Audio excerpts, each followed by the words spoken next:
Hello, crafty friends. Hope you're all having a good day. I thought I'd pop in today and show you a technique that I have recently learned that I absolutely love. Well, I guess recently is a bit of a stretch of the imagination, but I have been using this technique quite a lot more. So today we're going to make this beautiful card, and it's got sponging in the background. So I'm going to teach you how to do that. To sponge in the background ink on your cardstock so that it highlights the image and the words. So let's get started. I'm going to replicate this exactly. So I'll put those aside for the moment. I have already coloured in this beautiful little scarecrow. How gorgeous is this? This is from a stamp and thin cut set called Hey Friend. That's absolutely gorgeous. Absolutely love it. I am just starting to play with it. It's available until the end of August. So if you want to grab one, just hurry up, because it'll only be available for a short time later.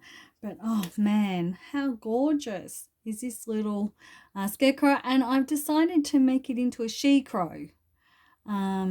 She-scarecrow? She-crow? I don't know.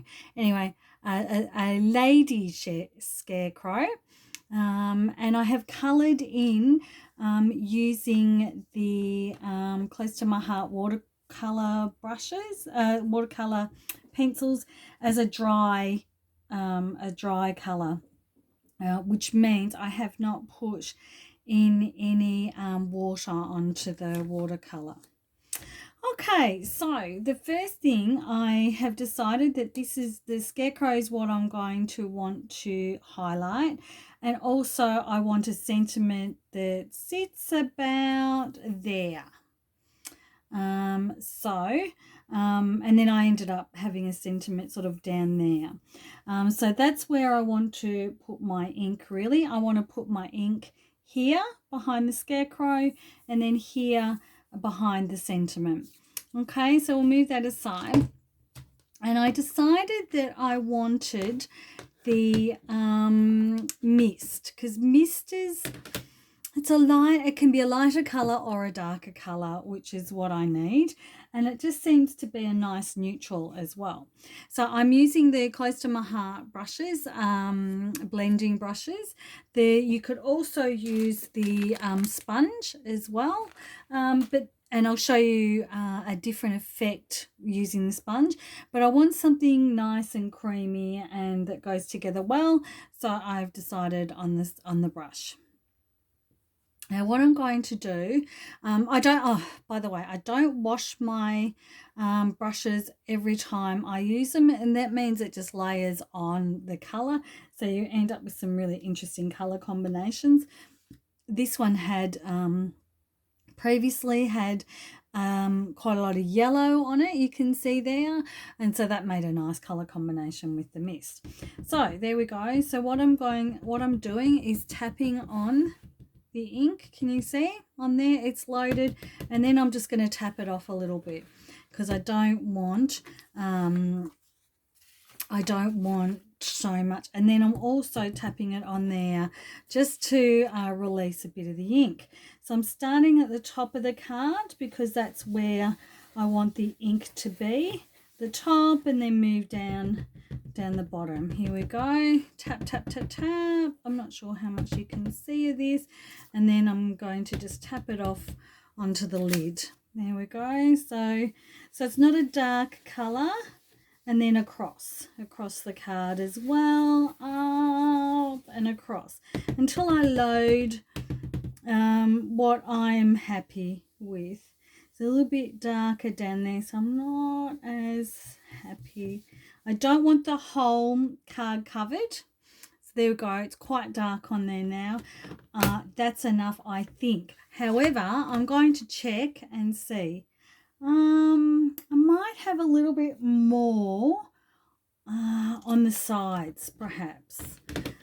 Just a little bit on the sides so it pokes out a little bit more.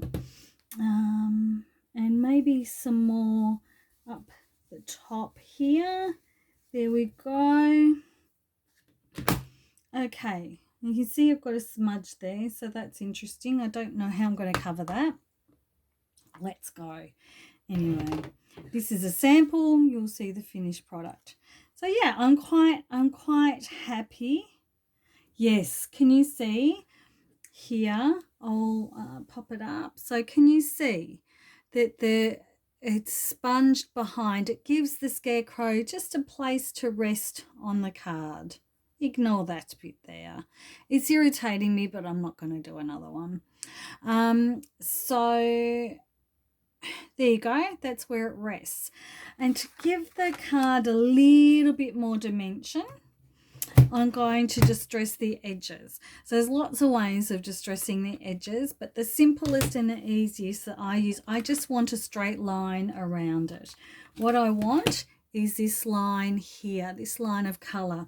So the simplest and easiest I do, it's Periwinkle ink, by the way. Periwinkle, isn't it a beautiful blue? So the easiest and simplest, and the way that I use the most, is to just brush your ink pad across the top, across the edge. There, I'm not sure you can see that. So that's how I do it. And it just gives a bit of a line, especially on a white card, just to I guess, differentiate.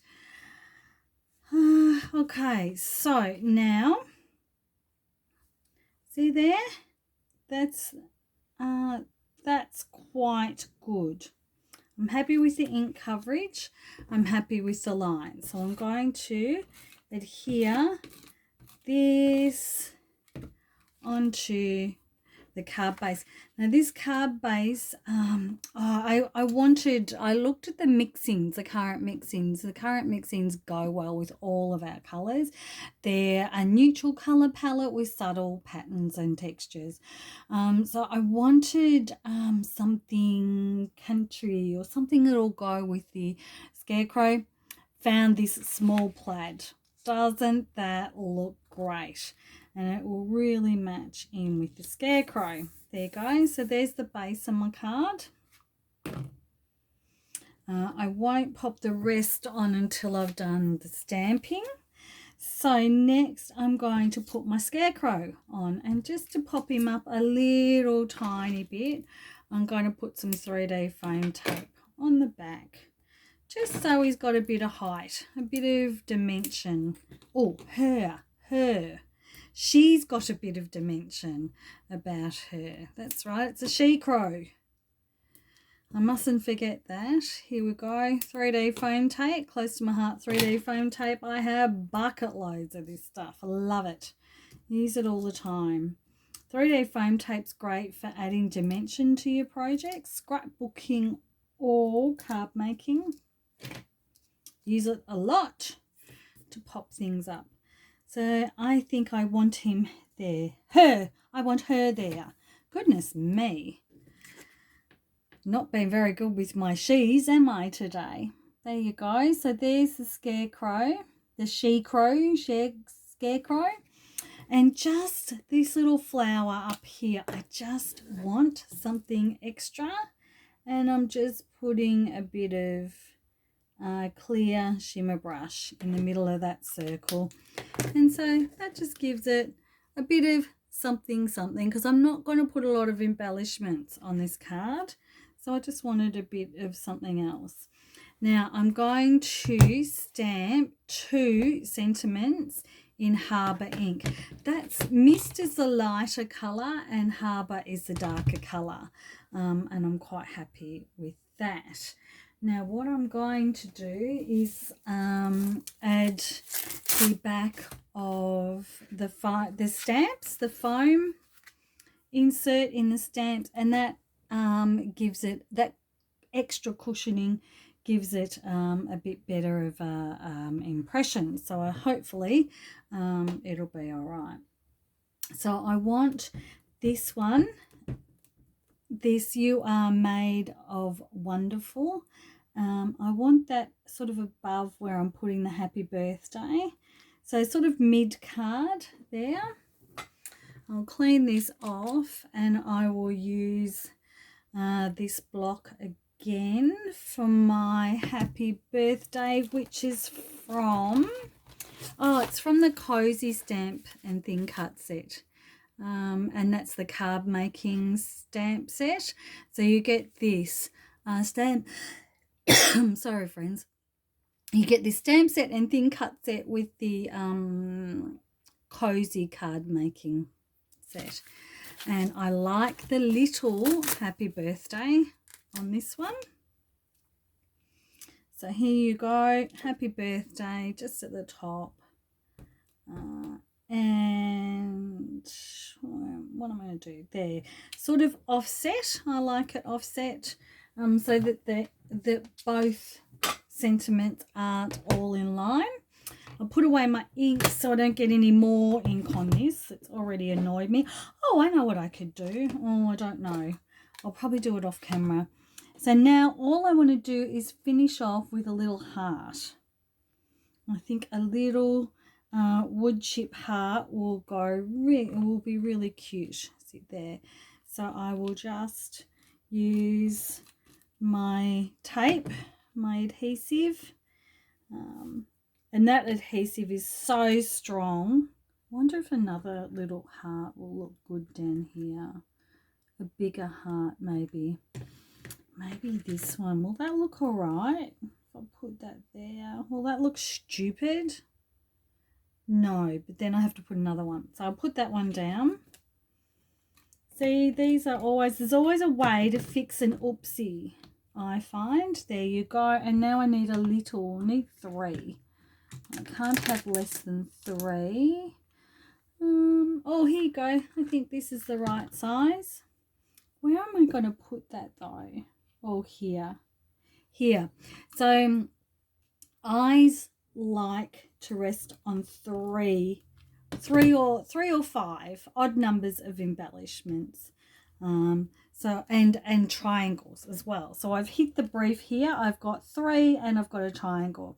So there we go. We've fixed the oopsie.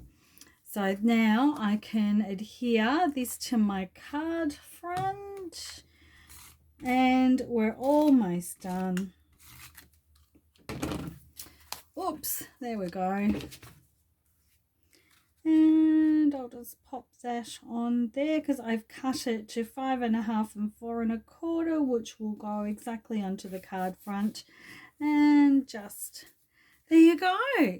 So can you see how the sponging just adds a little bit? It just lets the sentiments has got a place to rest, and even the scarecrow is not the best of lighting, but I hope you can see a little bit behind the scarecrow as well. So that's how you use ink to highlight your projects. Now what I'll do is try and there we go. Now this is a scrapbook page. Can you see there? There's the sponging behind the title, and it's just highlighting that title. And with this one I used the sponge there, and it just gives a different texture. Let's see if we can, there you go. Can you see it's a little bit of a different texture there? So it depends on what tools you use and what effect you get.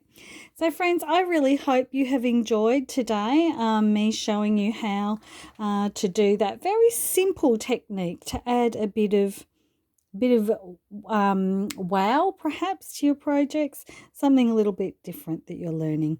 Anyway friends, I hope you have a lovely day. Until next time, happy crafting friends. Bye.